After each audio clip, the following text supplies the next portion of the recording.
Muito bom, meus irmãos. Estamos dando início à TV Ágape, a TV da sua família. Hoje o programa está muito especial. Faremos algo relacionado à Páscoa, tem uma mensagem voltada para isso, alguns quadros. Fique aí até o final. Aqui do lado tem um chat onde você pode bater um papo, interagir. Dá o like aí, compartilhe, vamos alcançar mais vidas. A TV Ágape começou. Primeiro quadro. Bom, meus amigos, aqui no nosso quadro onde nós falamos sobre a cosmovisão, aquilo que nós vemos dentro das atualidades, hoje nós vamos falar sobre um assunto que está extremamente em alta, que é a lastimável perda do Papa Francisco. E qual o processo que vai envolver agora na eleição desse novo Papa? A Igreja Católica ela segue um conjunto de ritos e alguns procedimentos muito bem específicos, e nós iremos falar do porquê que dentro do protestantismo nós não temos essa visão da sucessão apostólica que a Igreja Católica adota. Então hoje nós vamos falar primeiro os passo a passo do conclave. O que é o conclave? O conclave é um processo cheio de ritos e alguns procedimentos para definir qual é o próximo Papa.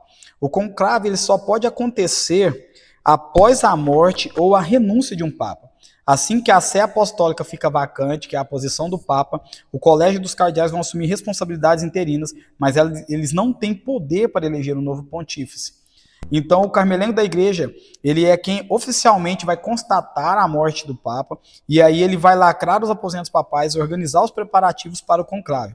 Os cardeais eleitores são aqueles que têm menos de 80 anos na data da morte, onde o posto do Papa fica vago. Eles são convocados de todo o mundo para Roma. Então, no dia marcado, eles dão entrada nesse conclave. Os eleitores participam de uma missa solene na Basílica de São Pedro, e à tarde, em procissão solene, eles se dirigem à Capela Sistina, onde esse conclave será realizado. Eles são feitos a portas fechadas, e quando é feito em portas fechadas, e eles fazem um juramento dentro da Capela Sistina, onde eles falam sobre cumprir as leis do conclave, manter o sigilo sobre as deliberações e, se eleitos, desempenhar fielmente seu ministério.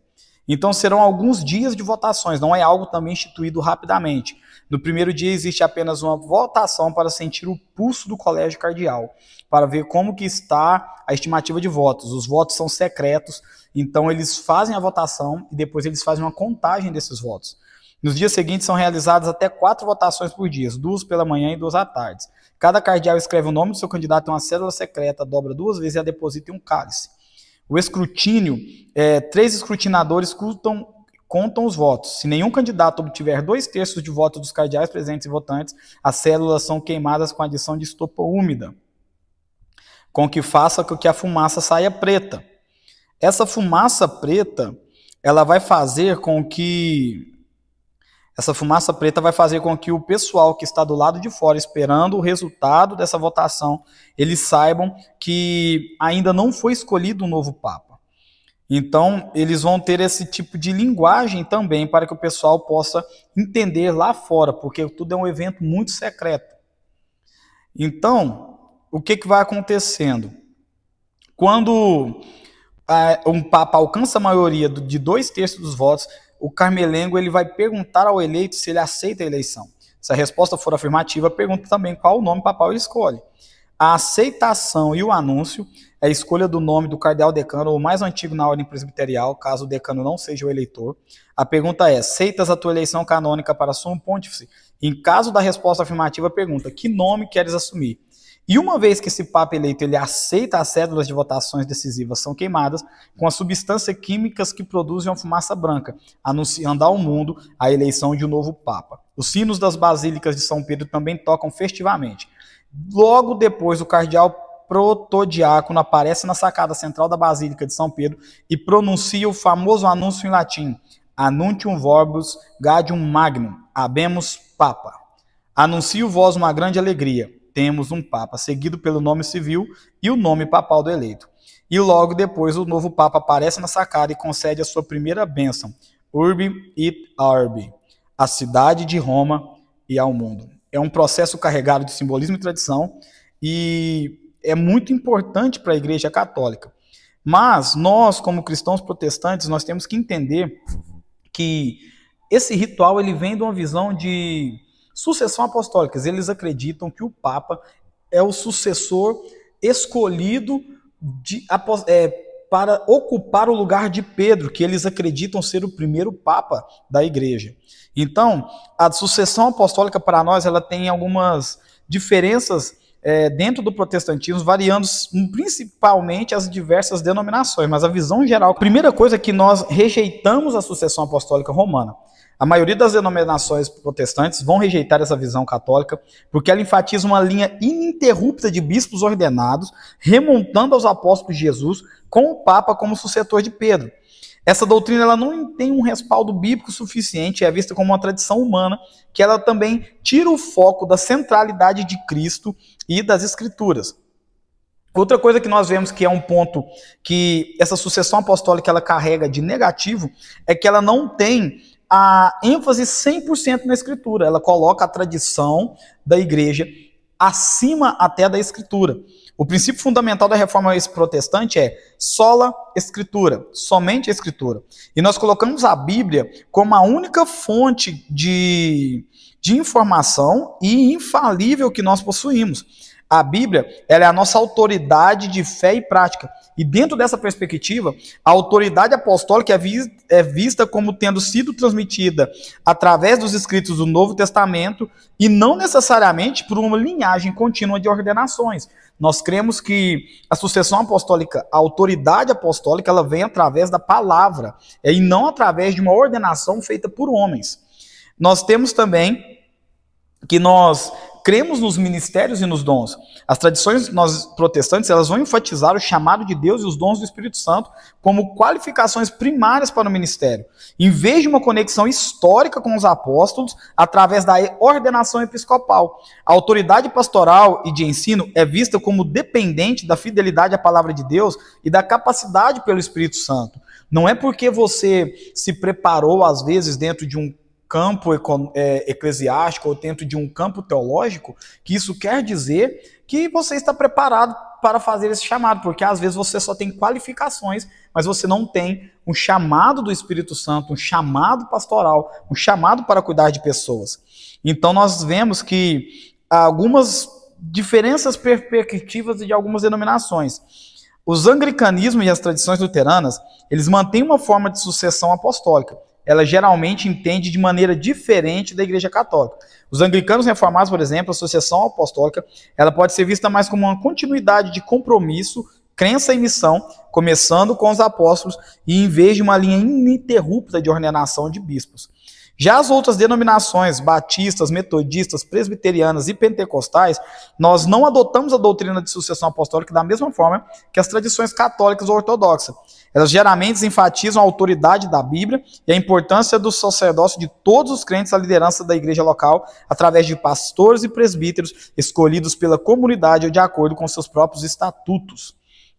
Nós cremos que a autoridade da Bíblia está acima de qualquer pessoa, mas pessoas que estão exercendo cargos de liderança, elas são escolhidas através dos dons, através de Deus, através do Espírito Santo, e com a liderança e a igreja local, ou dentro dos estatutos aos quais a igreja se submete. E também nós temos as igrejas apostólicas e neopentecostais, que acreditam em uma restauração do ofício apostólico nos tempos atuais, vendo seus líderes como apóstolos que continuam a obra de Cristo Jesus na terra. Essa visão difere da sucessão apostólica histórica entendida pelas igrejas tradicionais. Em resumo, a sucessão apostólica não é uma doutrina amplamente aceitada dentro do protestantismo em sua forma tradicional, como ela é entendida pelo catolicismo e pela ortodoxia. Por isso que nós vemos que quando um papa morre, eles já entram dentro dos rituais do conclave, porque eles acreditam nessa sucessão apostólica feita dentro dessa visão. Nós focamos na autoridade da Bíblia e na capacitação do Espírito Santo para o ministério, como diferentes denominações tendo suas próprias compreensões sobre a continuidade da fé e da missão apostólica. Então, o que nós temos que entender, meus irmãos? A nossa visão como cristãos nós entendemos a situação dos nossos irmãos católicos e nos entristecemos com ele. Um santo homem, um homem de Deus, alguém temente ao Senhor, que dedicou sua vida para a obra de Cristo, ele faleceu. Mas esses ritos, eles não têm uma base bíblica para que nós possamos entender como algo infalível. O que é infalível é a palavra de Deus, é a Sagrada Escritura, e nós temos que entender que a capacitação do Espírito Santo para o ministério, ela vem de algo do céu. Não é uma atitude que a terra faz e é aprovada no céu. É uma atitude feita no céu que é aprovada na terra. Aos nossos irmãos católicos, nós compadecemos da dor de vocês e oramos a Deus que o próximo Papa seja um homem temente a Deus, um homem reformador, que venha para fazer aquilo que a Bíblia pede. Nós oramos para que ele seja um homem de Deus, que venha fazer aquilo que o Senhor venha o capacitar. E para nós protestantes, cabe o conhecimento de tudo que nos cerca, porque com várias teorias que vão começar a surgir agora, desde a escatologia, seria esse o próximo, o Papa que vai levantar o anticristo? Nós temos que enxergar que quanto mais sinais aparecem, mais próxima está a volta do nosso Cristo. E a pergunta não é o que vamos fazer, a pergunta é, será que nós iremos com ele? É com o Senhor, pastorzão? Obrigado, pastorzão Zilton. Nesse domingo agora, nós fizemos um culto especial voltado para a Páscoa, as crianças fizeram uma apresentação, a igreja estava cheia e o melhor, Jesus estava na casa. Confira aí um pouquinho daquilo que Deus fez entre nós no domingo de Páscoa. João 20, e me deparei com Maria Madalena, chorando junto ao túmulo do rei. Ela levanta sua cabeça, enxugando suas lágrimas, seus olhos ela abriu. E onde estava o corpo do mestre? Dois anjos Maria viu, e eles me perguntaram: Maria, por que choras? E ela respondeu: aqui estava o corpo do mestre Jesus, só que o corpo dele desapareceu,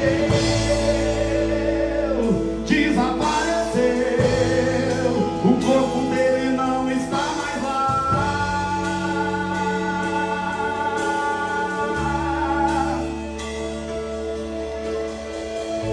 Então Maria anda para trás, creio eu, já disposta a ir embora.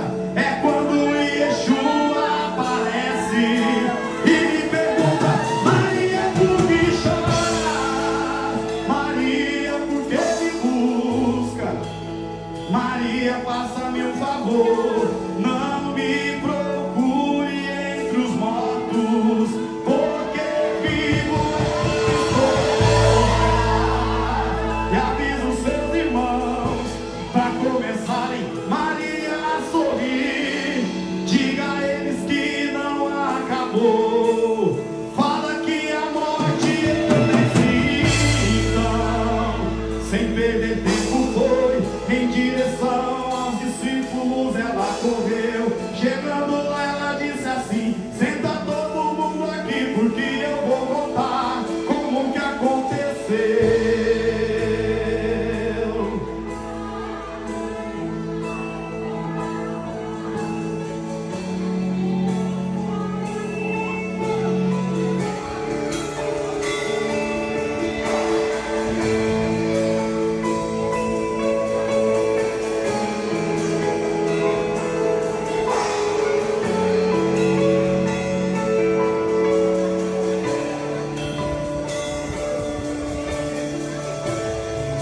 A terra estremeceu, sepulcro se abriu, e nada vencerá seu grande amor. Ó morte, onde estás? O rei ressuscitou, ele venceu pra sempre, pra sempre exaltar.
Christ is my firm foundation,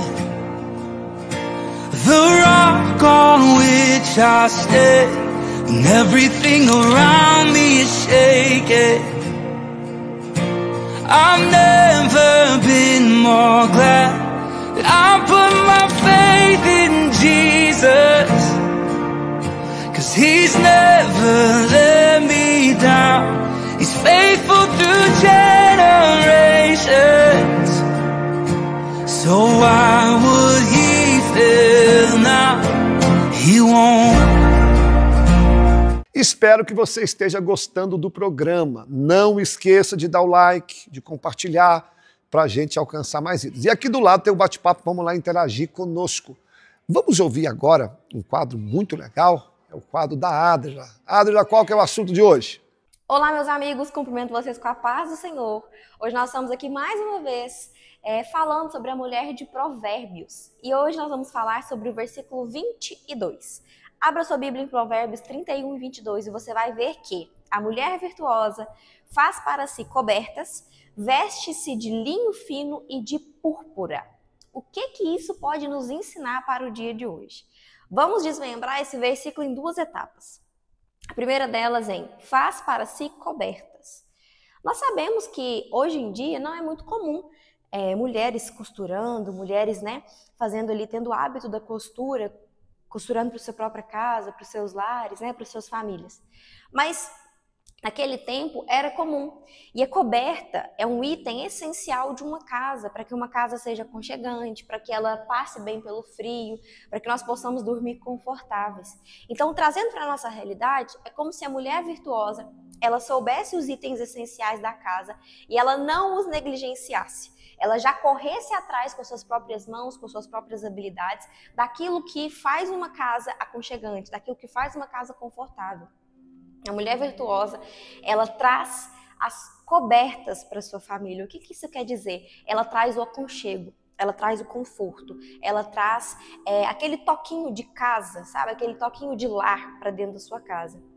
Agora, no que diz respeito ao veste-se de linho fino e de púrpura, o que isso quer dizer? A púrpura, naquele tempo, era um tecido muito valorizado.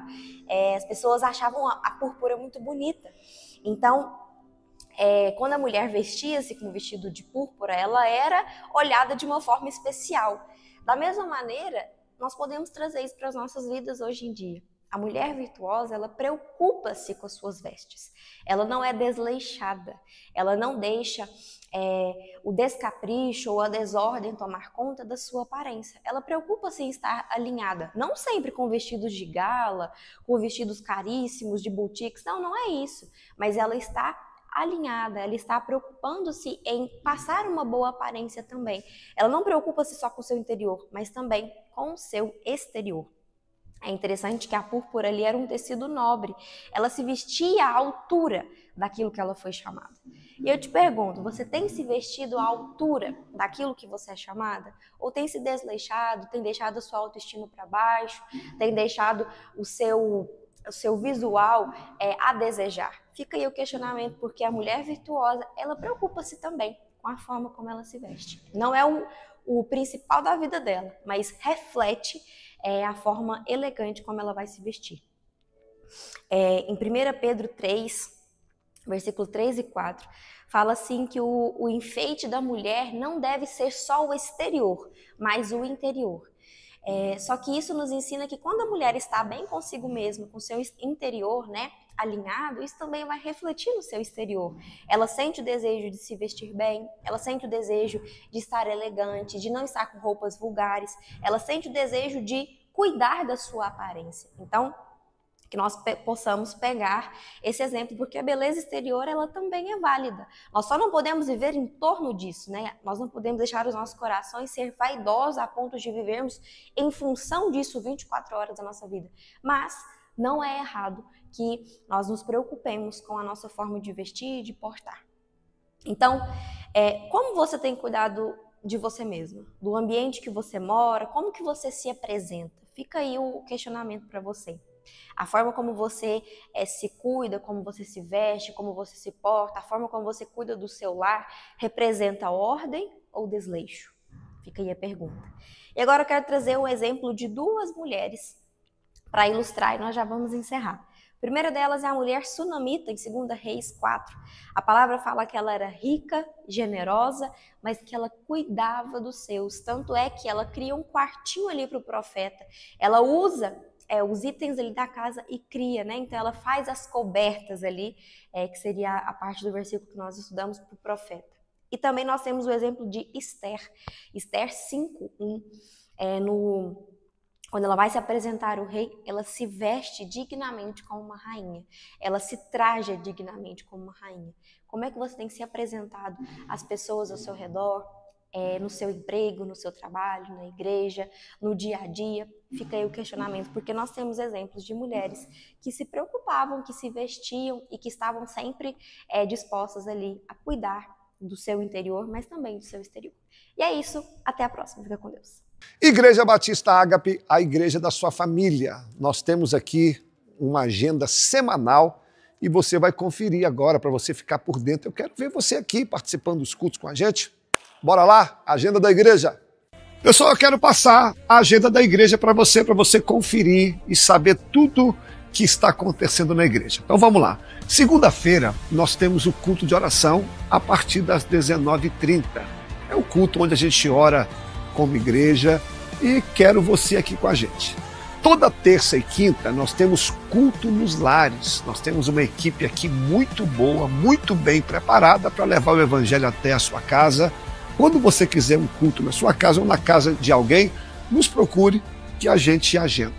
Quarta-feira, culto da vitória. Esse culto é maravilhoso. Nós damos uma oportunidade para os pregadores e pregadoras da casa, que por sinal são excelentes. Nesse culto também tem um momento onde nós levantamos um clamor pelas causas impossíveis. Sexta-feira, culto da palavra. Nós, toda sexta-feira, eu, na maioria das vezes, compartilho aqui com você um estudo sobre um capítulo da Bíblia ou sobre um personagem. É um culto para aquele que gosta da palavra, aquele que quer aprender um pouquinho mais. Na quinta-feira, nós estamos aqui, né, na TV Ágape às 21 horas. No sábado, nós temos o culto dos adolescentes, às 17 horas, onde nós ensinamos os nossos filhos desde cedo o caminho da igreja, como cultuar ao Senhor.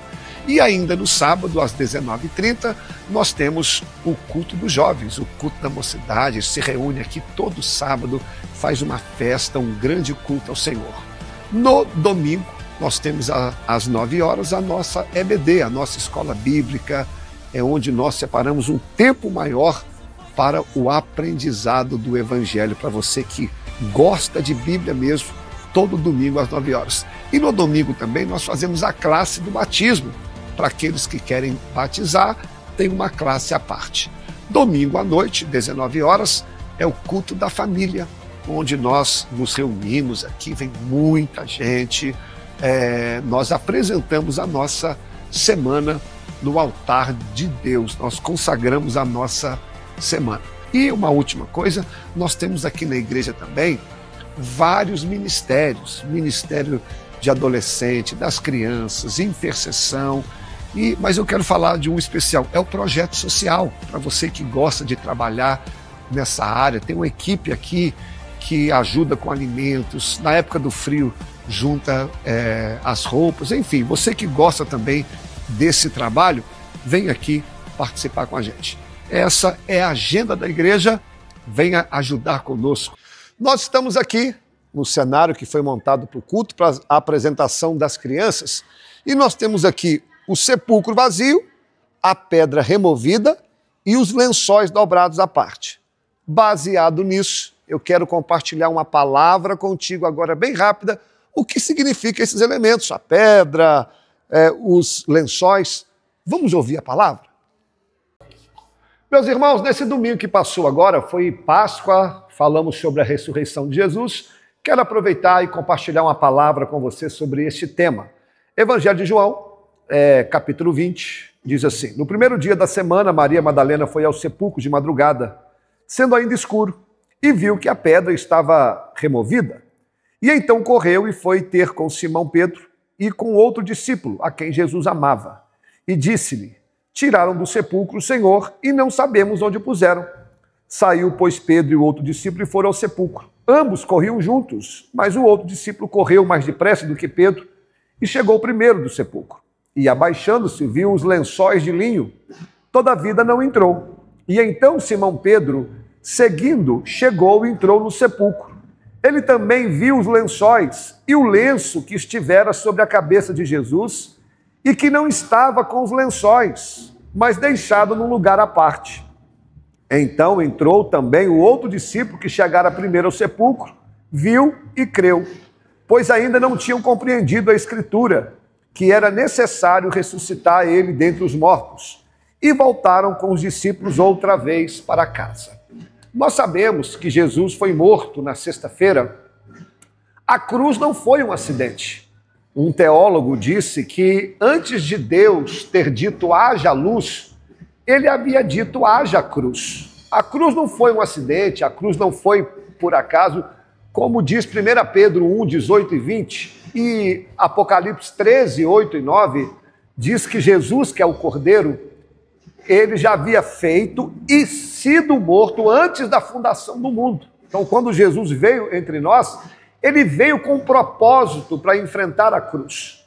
Mas na sexta-feira, onde Jesus é condenado, julgado, preso, morto e depois colocado dentro de uma caverna, para os religiosos e para o inferno, Jesus estava morto. O mal havia vencido. Parecia que o mal estava triunfando. Afinal de contas, o Filho de Deus, aquele homem que se disse o que veio para desfazer a obra do diabo, está morto. Então, parecia ser uma festa, parecia que o mal realmente havia vencido. E os discípulos estavam apavorados, estavam com medo daquela situação, e todos eles escondidos. Mas quando deu domingo pela manhã, as mulheres, querendo dar um funeral digno para Jesus, que Jesus não teve nem prazo de ter um sepultamento digno, né? Elas acordam pela manhã e, indo até o sepulcro, na cabeça delas tinha um pensamento: quem vai remover a pedra para nós? Como que a gente vai até o sepulcro se tem uma pedra na frente? Por quê? Para você entender como era o sepulcro, era escavado na rocha.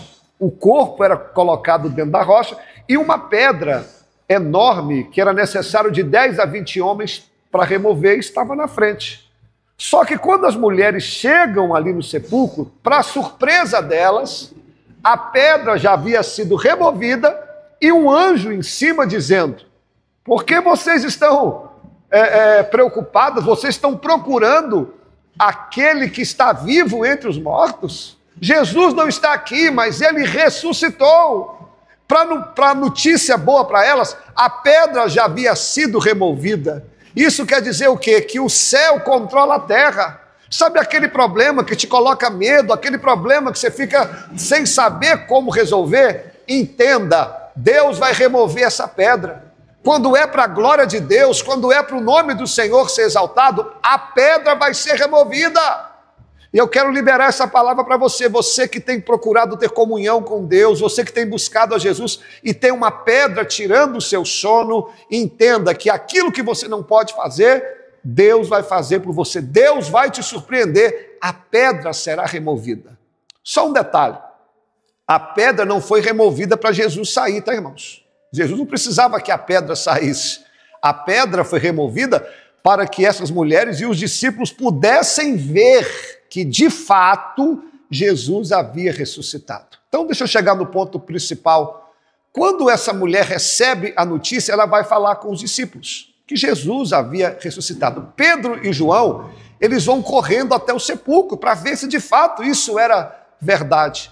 Quando eles chegam ali, para surpresa deles, o corpo de Jesus não estava presente e os lenços e os lençóis que estavam sobre o corpo de Jesus estavam dobrados à parte.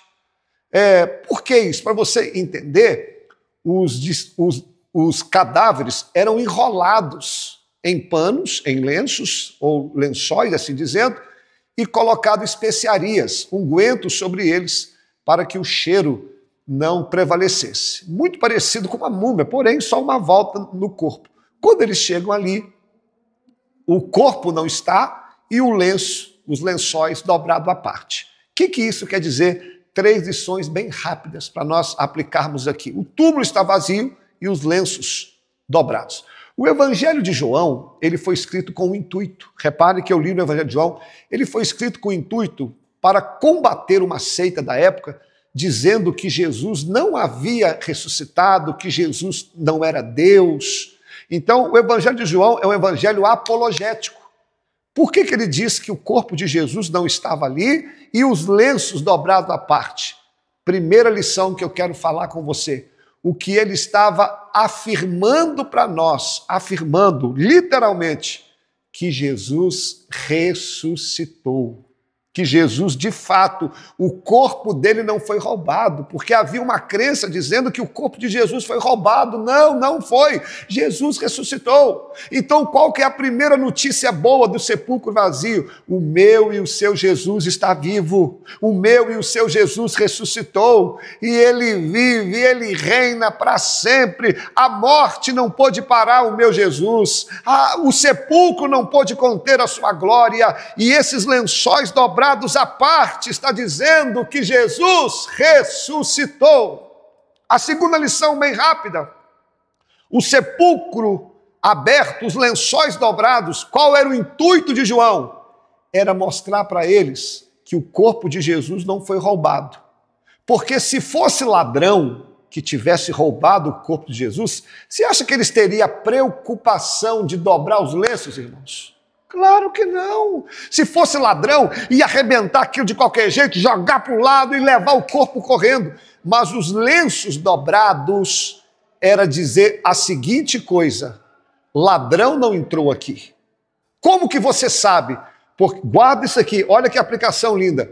Lugar aonde Jesus passa não tem bagunça.